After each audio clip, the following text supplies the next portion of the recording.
안녕하십니까. 우량주간별사의 보고서입니다. 2026년 1월 6일 화요일입니다. 오늘 저희는 보내주신 두산에너빌리티 주가 전망 보고서를 아주 깊숙이 한번 파헤쳐 보려고 합니다. 바로 어제였죠. 1월 5일 월요일. 와, 코스피가 사상 처음으로 4,400을 돌파하면서 시장 분위기가 정말 뜨거웠습니다. 네, 정말 대단한 하루였습니다. 그중에서도 단연 주인공은 두산에너빌리티였어요. 하루 만에 10%가 넘게 급등했는데 오늘 분석할 보고서는 바로 그 폭발적인 상승 뒤에 숨겨진 이야기들을 아주 촘촘하게 분석하고 있더라고요. 네, 맞습니다. 오늘 저희의 목표는 그래서 주가가 오를까요, 내릴까요? 이런 단순한 예측이 아니고요.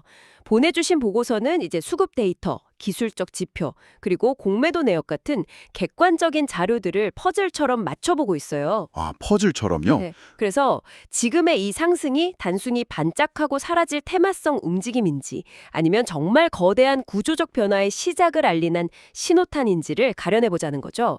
특히 AI 데이터 센터가 불러온 그 전력 부족 문제, 그리고 그 해결사로 떠오른 소형 모듈 원전, SMR이라는 새로운 패러다임 안에서 두산 에너빌리티의 위상을 다시 한번 제대로 평가해보는 그런 시간이 될 겁니다. 좋습니다. 그럼 보고서가 가장 먼저 짚고 있는 급등의 배경부터 하나씩 풀어가 보죠. 어제 하루에만 10.64%가 올라서 83,200원에 마감했는데 보고서는 이 뒤에 세 가지 강력한 엔진이 동시에 작동했다고 분석하고 있네요. 그렇죠. 첫 번째 엔진은 역시 미국발 원전 르네상스입니다. 미국발 르네상스. 웸. 우리 시간으로 어제 새벽에 미국 증시에서 대표적인 SMR 기업 뉴스케일 파워 주가가 무려 15% 넘게 폭등했습니다. 샘 알트머니 투자에서 유명해진 오클로라는 회사도 14%나 급등했고요. 이 열기가 태평양을 건너서 고스란히 우리 시장으로 이어진 겁니다. 그런데 여기서 궁금한 점이 생깁니다. 미국에 있는 회사 주가가 오른다고 해서 그게 꼭 한국에 있는 협력사 주가에 곧바로 반영되려는 법은 없지 않습니까? 아주 좋은 질문입니다. 보고서에서는 그 둘 사이의 연결고리를 구체적으로 어떻게 설명하고 있나요? 보고서는 바로 그 지점을 강조하는데요.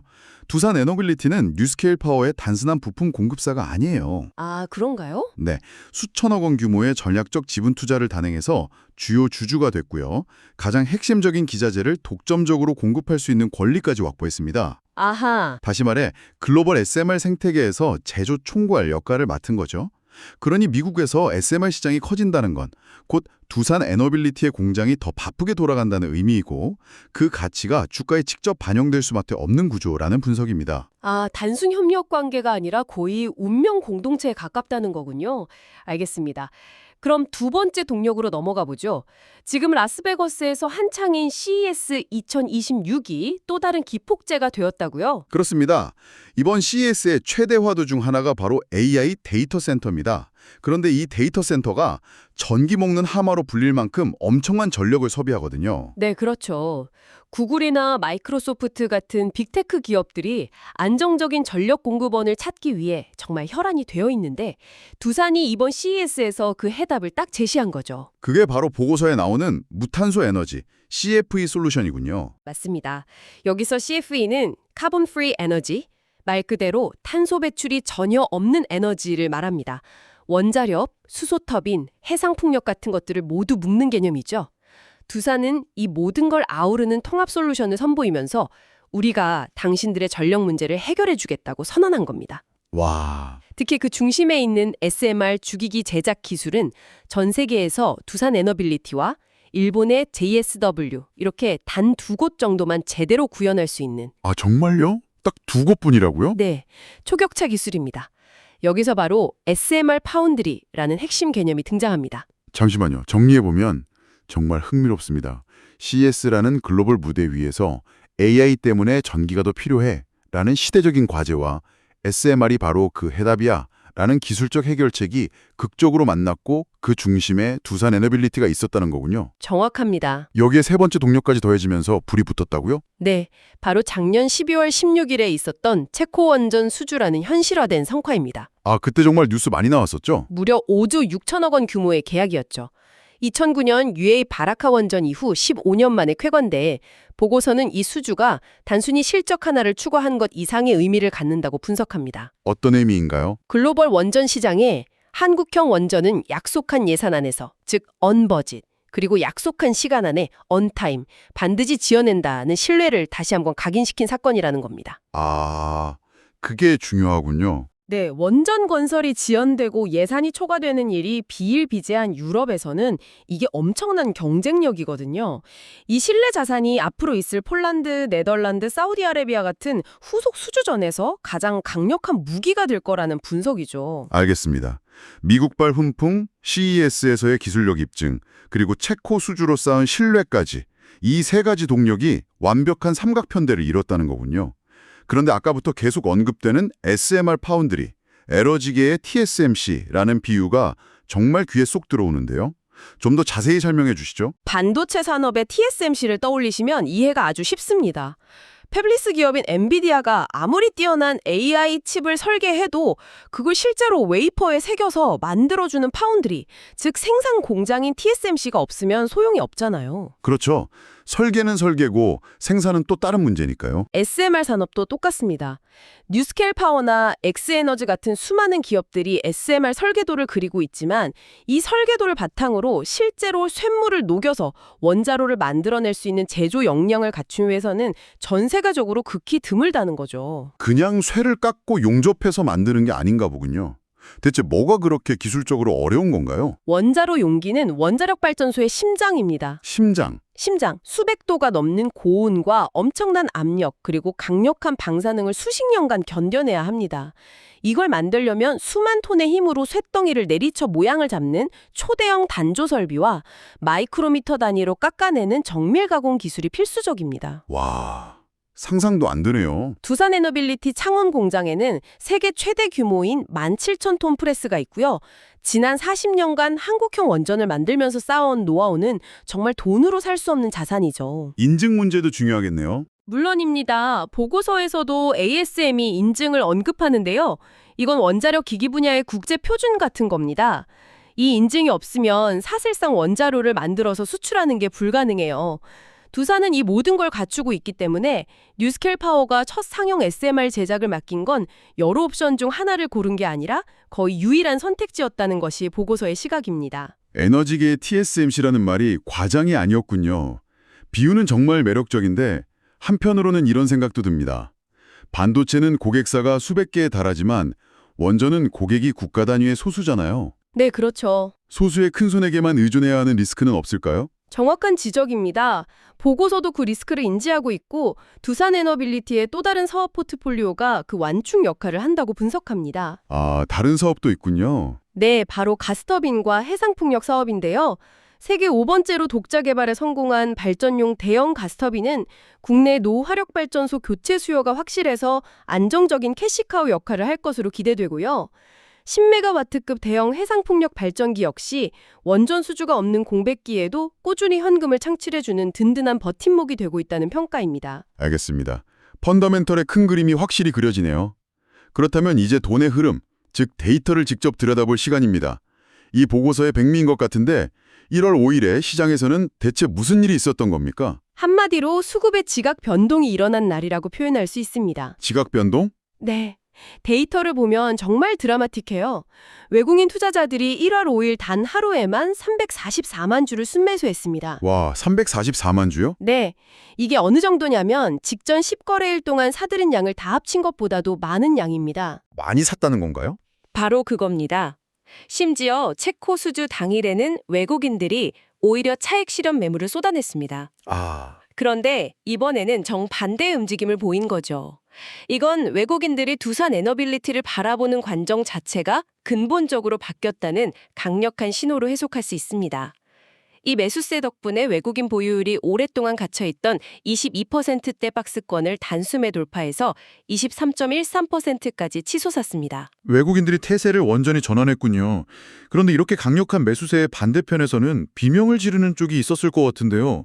보고서가 쇼스퀴즈의 서막이라는 아주 강렬한 표현을 썼더라고요. 네, 바로 공매도 세력입니다. 이들이 바로 그 12월 16일 체코 수주 당일에 스스로 함정을 팠습니다. 함정을 봤다. 보통 큰 호재가 발표되면 이제 뉴스에 팔아야지 하는 심리가 있잖아요. 그걸 노리고 호재 소멸에 베팅하며 무려 75만 주가 넘는 대규모 공매도를 쏟아냈습니다. 당시 주가가 약 7만 7천 원대였죠. 아하. 그러니까 주가가 내릴 거라 믿고 주식을 빌려서 팔았는데 오히려 CES발 호재가 연달아 터지면서 주가가 8만 3천 원 위로 폭등해버리니 이제 손실을 줄이려고 울며 겨자 먹기로 비싼 값에 다시 사들여야 하는 상황이 된 거군요. 정확합니다. 주당 거의 6천에서 7천 원, 손실률로는 10%에 육박하는 평가 손실을 보고 있는 겁니다. 와, 이렇게 되면 증권사로부터 증거금이 부족하다는 경고, 즉 마진콜을 당할 위험이 커집니다. 그래서 손실을 감수하고서라도 주식을 다시 사서 갚아야 하는 숏 커버링 압박에 시달리게 되죠. 이 숏 커버링 매수세가 가뜩이나 오르는 주가에 기름을 붓는 현상, 이게 바로 숏 스퀴즈입니다. 예전에 게임스톱 사태를 떠올리게 하는 대목이네요. 네, 맞습니다. 그렇군요. 공매도 세력이 본인들이 판 덫에 스스로 걸린 셈이네요. 보고서에 그걸 뒷받침하는 데이터도 있습니까? 네, 어제 1월 5일 전체 거래량에서 공매도가 차지하는 비중이 고작 1.82%에 불과했다는 데이터가 바로 그 증거입니다. 1.82%요? 네, 이미 공매도를 칠 세력은 큰 손실을 보고 위축되어 있고 새로 하락에 베팅할 엄두도 못 내는 상황이라는 거죠. 파는 사람은 없는데 사려는 사람이만 몰리니 저항 없이 주가가 오르는 진공 랠리가 나타났다는 것이 보고서의 분석입니다. 와, 이 외국인과 공매도의 힘겨루기가 정말 흥미로운데요. 이런 수급의 드라마가 차트에는 고스란히 그림으로 나타났을 것 같습니다. 기술적 분석, 즉 차트는 어떤 이야기를 해주고 있나요? 여러 긍정적인 신호들이 동시에 켜졌습니다. 우선 어제 10.64%짜리 장대 양봉은 그냥 하루 많이 올랐다는 의미가 아니에요. 아, 그런가요? 지난 몇 달간의 지루한 박스권 상단을 아주 강력한 거래량과 함께 뚫어냈기 때문에 이제부터 새로운 추세가 시작된다고 시장에 선언하는 깃발 같은 역할을 합니다. 이걸 기준봉이라고 부릅니다. 기준봉, 다른 지표들도 있나요? 보고서를 보니 밴드워크니 정배열이니 하는 용어들이 나오던데요. 네, 좀 더 쉽게 풀어서 설명해 드릴게요. 볼린저 밴드라는 건 보통 주가가 움직일 것으로 예상되는 상단과 하단을 보여주는 고무줄 같은 지표입니다. 네, 그런데 주가가 그 상단 고무줄을 뚫고 심지어 그 위에서 계속 걷는 현상을 밴드워크라고 합니다. 이건 매수세가 시장의 예상을 뛰어넘을 정도로 폭발적이라는 신호죠. 아하. 또 5일, 20일, 60일, 120일 이동평균선이 단기선부터 장기선 순서대로 차례로 놓이는 정배열로 막 전환됐는데 이건 자동차로 치면 이제 막 고속도로에 진입해서 엑셀을 밟기 시작하는 구간이라고 볼 수 있습니다. 상승 추세의 시작을 알리는 교과서적인 신호군요. 바로 그렇습니다. 알겠습니다. 펀더멘털, 수급, 차트라는 세 가지 퍼즐 조각이 모두 같은 방향을 가리키고 있다는 거군요. 그럼 이 모든 분석을 종합해서 제시하는 구체적인 행동 계획은 무엇인가요? 아주 명확한 가격대까지 제시하고 있던데요. 네, 보고서는 다음과 같은 구체적인 투자 전략을 제안하고 있습니다. 우선 적정 매수 구간은 81,500원에서 82,800원 사이로 보고 있습니다. 81,500원에서 82,800원. 네, 어제 급등을 무작정 따라가기보다는 혹시 있을지 모를 단기 조정을 이용해서 분할로 접근하는 게 현명하다는 의견입니다. 네, 그리고 목표가는요? 1차 목표가는 9만 원을 제시합니다. 9만 원이라는 상징적인 가격이기도 하고 기술적으로 저항이 예상되는 구간이기 때문입니다. 만약 여기를 돌파하면 2차 목표가로는 52주 신고가인 97,400원을 보고 있습니다. 97,400원. 네, 이 가격 위로는 매물이 거의 없어서 새로운 상승 파동이 나올 수 있는 영역이기 때문이죠. 리스크 관리도 중요할 텐데요. 손절가도 제시했죠. 그럼요. 손절가는 76,500원으로 설정했습니다. 76,500원. 네. 그것은 상승을 이끌었던 장대 양봉이 시작된 가격이자 중요한 지지선인 20일 이동평균선이 위치한 곳입니다. 만약 이 가격마저 무너진다면 상승 추세가 훼손되었다고 보고 일단 리스크를 관리하라는 의미로 해석할 수 있습니다. 오늘 분석을 정리해봐야겠습니다. 보내주신 보고서의 핵심은 현재 두산에너빌리티가 단기적으로는 외국인의 강력한 매수세와 공매도 세력의 숏 커버링이라는 강력한 수급 이벤트의 중심에 서 있고 장기적으로는 AI가 촉발한 에너지 슈퍼사이클의 최대 수혜주, 즉 에너지계의 TSMC로 거듭나는 구조적 변화에 초입해 있다는 것이군요. 이 두 가지가 정확히 맞물린 시점이라는 결론이었습니다. 맞습니다. 그래서 지금의 단기적인 주가 변동성에 일희일비하기보다는 더 큰 그림을 보고 비중 확대 관점으로 접근할 것을 최종적으로 제언하고 있습니다. 지금 두산에너빌리티는 단순한 원전 회사가 아니라 거대한 에너지 전환의 중심에 서 있는 기술 플랫폼 기업으로 진화하는 과정에 있다는 것이죠. 오늘 함께 살펴본 내용은 제공해 주신 보고서에 기반한 분석이며 모든 투자의 최종적인 판단과 그에 따른 책임은 청취자 여러분 자신에게 있다는 점을 항상 기억해 주시기 바랍니다. 구독과 좋아요 부탁드리며 다음 시간까지 안녕히 계십시오.